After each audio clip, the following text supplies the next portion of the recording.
Today we're going to be talking about the Rk Tek Head, and I'm going to give you some honest thoughts, how I got along with it, what I thought of it, and would I recommend it for anybody that's interested. This is my 2009 300 XCW, and I've had this Rk Tek now on the bike for probably a full year now, so I've waited a little while to do this review. I wanted to make sure I had enough time to really get familiar with it and share some honest thoughts. So we'll jump right into it. Now, prior to me ever putting the Rk Tek Head on this bike, I was actually running an SX head. That was one of the first upgrades that I had done to this bike, was I put an SX head. If you're not familiar with the differences between the XC, the XCW, and the SX heads, basically as you get closer to the race spectrum, so the SX heads, the XC heads, they have higher compression. They're usually a smaller bowl volume to the actual head itself than the XCWs or the EXCs. The results that I got with the SX head were what I was looking for.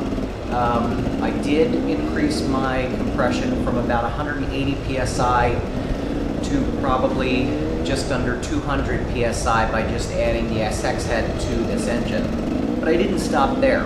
So shortly after I put the SX head on this engine, I took the head back off and then I corrected some of the squish. Now, I had about 1.9 millimeters worth of squish on that head. So I actually took the head back off and I just used some very fine wet sandpaper and I lapped that head myself, and I brought the squish down to approximately between 1.1 and 1.2 millimeters of squish. It brought my compression up to about 210 psi with the SX head.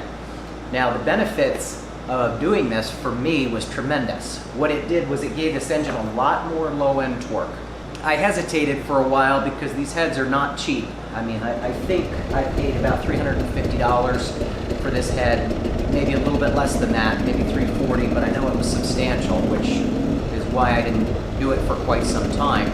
But I got curious enough and I decided to break down and go ahead and get myself one of these Rk Tek heads. So the first note that I made here, before anything else, I just want to talk about looks. The SX head, actually I've got the original SX head right here. This is the one that I've shaved down. And that's just a standard looking head. There's nothing really worth notating here in terms of looks. If you haven't seen already, the Rk Tek heads are awesome looking heads. Now, this one was supposed to be the orange color, but it's actually a little bit more like a gold if you ask me.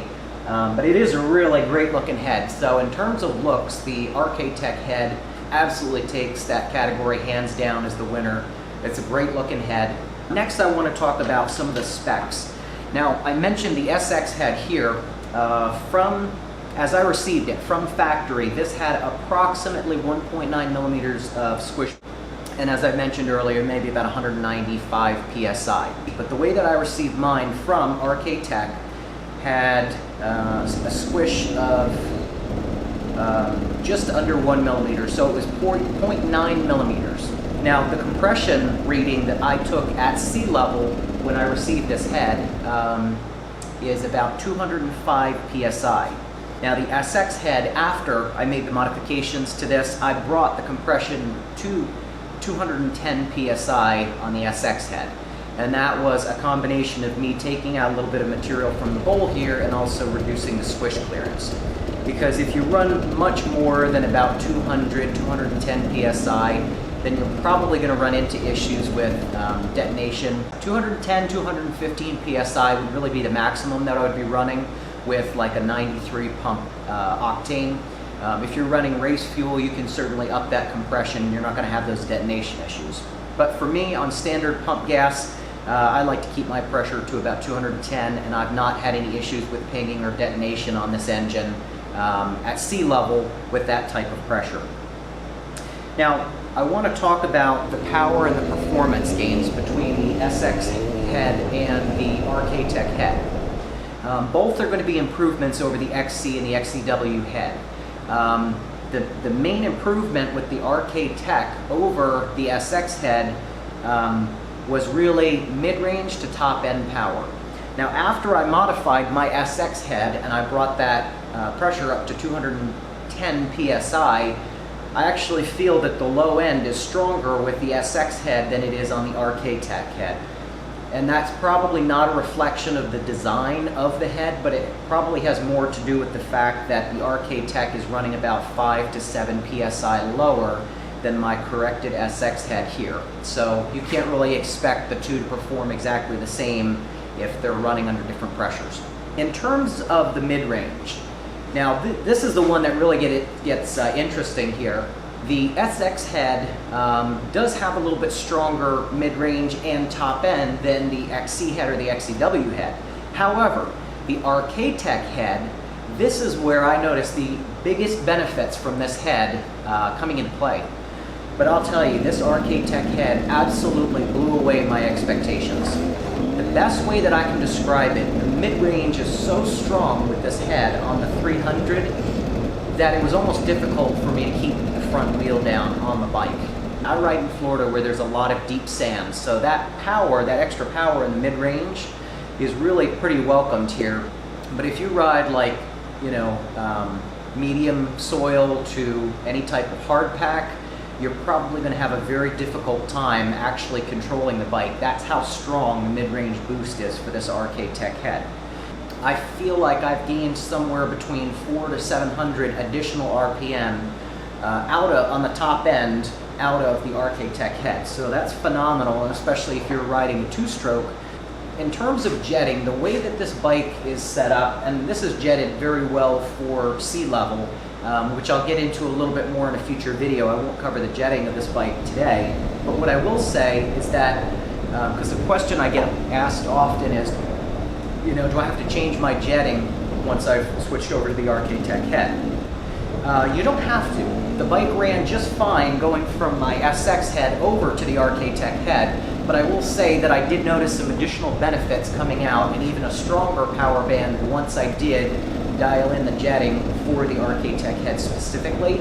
And for me, my observations are that it's a little bit more fuel hungry. So I increased the amount of fuel in my air-fuel ratio just a little bit.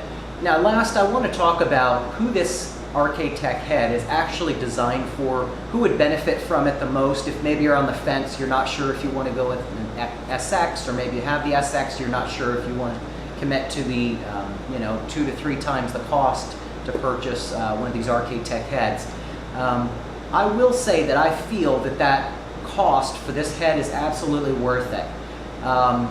If and only if you're the type of person that feels that there's no such thing as enough power.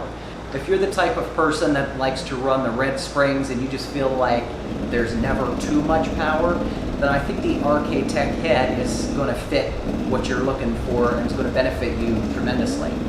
Because it certainly does add the power, there's no doubt about it. The type of person that I don't think would benefit from spending the extra money to upgrade to the Rk Tek head is maybe somebody that feels the 300 is plenty strong, and if you're looking for maybe just a little bit more bottom end and tractability, you can get better results from going with a $100 SX head and correcting the squish on this, like I said, to between 200 and 210 psi, and you'll actually end up with better low-end torque and still an overall well-performing head on the bike. And for me personally, I do feel that the Rk Tek is maybe just a little bit too much power for this 300. However, I will say that I'm going to be switching back very soon to the SX head. I'm going to be taking the Rk Tek head off and putting this SX head back on. Because again, for me, I really was looking more for low end and overall power range. The Rk Tek head just has a little too much bite in the mid-range and hasn't added enough to the top end or the low end for it to be worth it to me. Now I will say, if you're somebody that really enjoys the two-stroke power band and you want that hard hit, especially around the mid-range, then the Rk Tek head is probably going to suit you very well. For me, it's just a little too much of a hit too fast for what I'm looking to do. So two of the things I did to actually tame some of that power as I've been running this head for the last year was I increased the air-fuel ratio, so I added more fuel, which richened it up, and actually took a little bit of that power and that snap and bite off of it. But then the big thing was I went from running the yellow spring down, my power valve spring, down to the green power valve spring. And what I found is that that's a great combination with having a little bit richer jetting on the bike with the Rk Tek Head, and the green spring has really allowed me to keep a consistent smooth power band, and that's why I've left it on a bike for about a year. So those are my thoughts on the Rk Tek Head and also for the SX Head on these bikes. Please leave me comments down below. I'd love to hear some feedback from you guys about if you either have the Rk Tek Head, how well it worked for you, or maybe it didn't work well for you. Or if you have any comments regarding the heads on these bikes in general, please leave those in the comments below. I'd love to hear some feedback from you guys. I appreciate you watching Dirt Gear TV, and we'll see you next time.